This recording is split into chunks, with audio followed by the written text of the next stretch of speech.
Bueno, continuamos con los 11 patrones menos comunes encontrados en los anticuerpos antinucleares con las células EP2. Vamos a empezar hablando del patrón anti-NUMA o antiaparato mitótico nuclear. Este tipo de patrón se ha visto en pacientes con enfermedades reumáticas. El patrón antipuntos de coilina se caracteriza por tener fluorescencia en forma de puntos localizadas en la región nuclear que van de 1 a 5 puntos.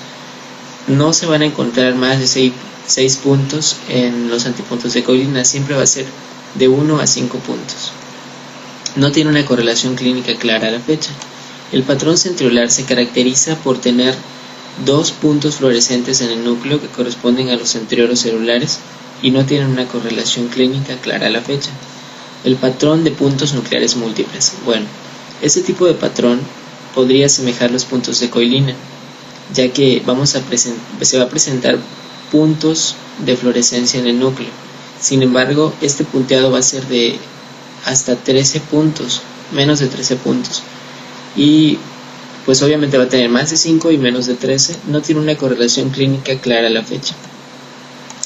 El patrón anti-Golgi se caracteriza por la fluorescencia en forma de media luna en la periferia de la membrana nuclear. Este se ha observado en pacientes con síndrome de Sjögren, lupus eritematoso sistémico y artritis reumatoide. El patrón antimitocondrial.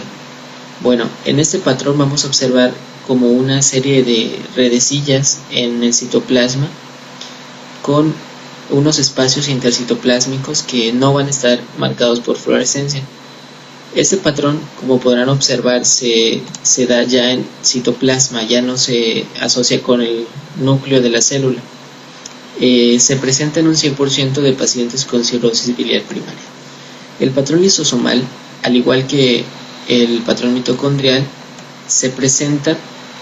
la fluorescencia va a estar presentada en el citoplasma, que va a ser un punteado parecido a los puntos de coilina, a los puntos nucleares múltiples, pero esto va a estar localizado en citoplasma.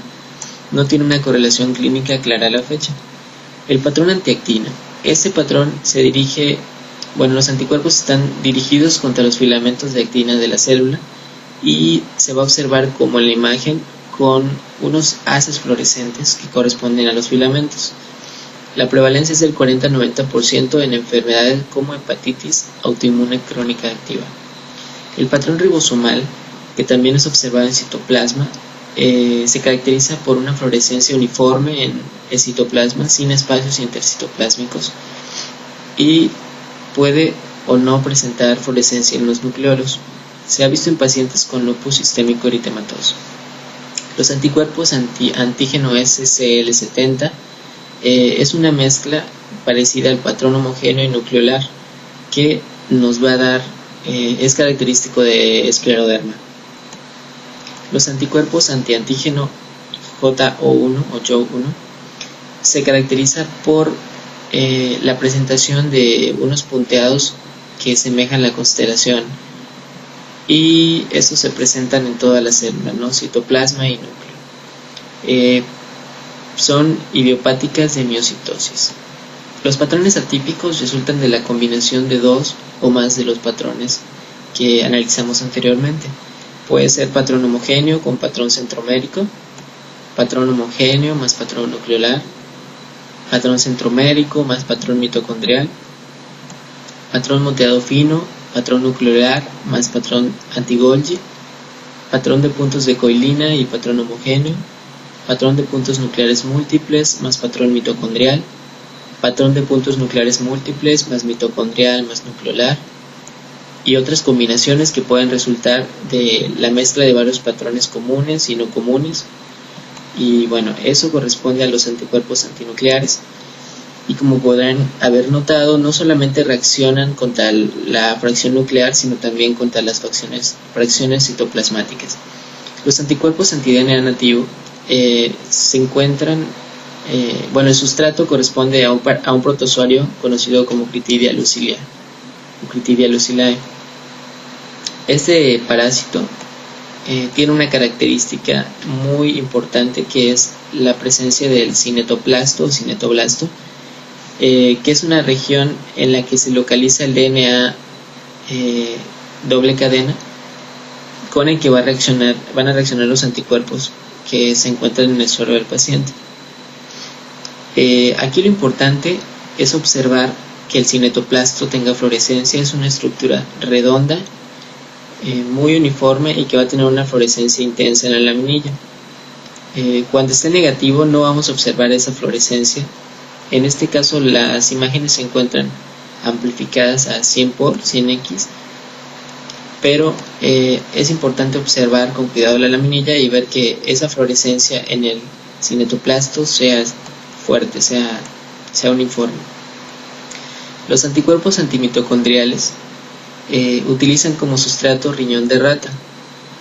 En este caso vamos a observar una fluorescencia granular en las mitocondrias tubulares renales, en las células tubulares renales de la mitocondria, y la dilución a la que se comienza en este tipo de pruebas es 1:10, a diferencia de los anticuerpos antinucleares, en los que vamos a comenzar con 1:80. Los anticuerpos anti-DNA nativos también se trabajan con una dilución 1:10. Es importante observar la zona interna de la sección del tejido, siempre tratar de no irse a las periferias, sino a la zona central. En la siguiente lámina se presentan la correlación clínica que tienen encontrar anticuerpos antimitocondriales. Y bueno, en el 100% de los pacientes se asocia con cirrosis biliar primaria, aunque se puede encontrar también en otro tipo de enfermedades. Y lo que vamos a observar es una fluorescencia granular en el citoplasma de las células tubulares renales. A diferencia de el negativo, vamos a observar poca o nula fluorescencia en este tipo de células, las células tubulares. En las siguientes láminas se muestran ejemplos de la fluorescencia que debe ser observada en este tipo de células. Y bueno, su correlación clínica es con cirrosis biliar primaria, y casi el 95% de los afectados son mujeres. Los anticuerpos anti-LKM tienen una correlación clínica hacia hepatitis autoinmune. Y bueno, es un marcador de este tipo de enfermedad de hepatitis autoinmune tipo 2, y se ha detectado en un porcentaje significativo de pacientes con el virus de hepatitis C. La detección por la técnica de inmunofluorescencia se realiza en cortes de hígado y riñón de rata o ratón, y vamos a observar un marcaje diferencial entre los túbulos distales y proximales del riñón.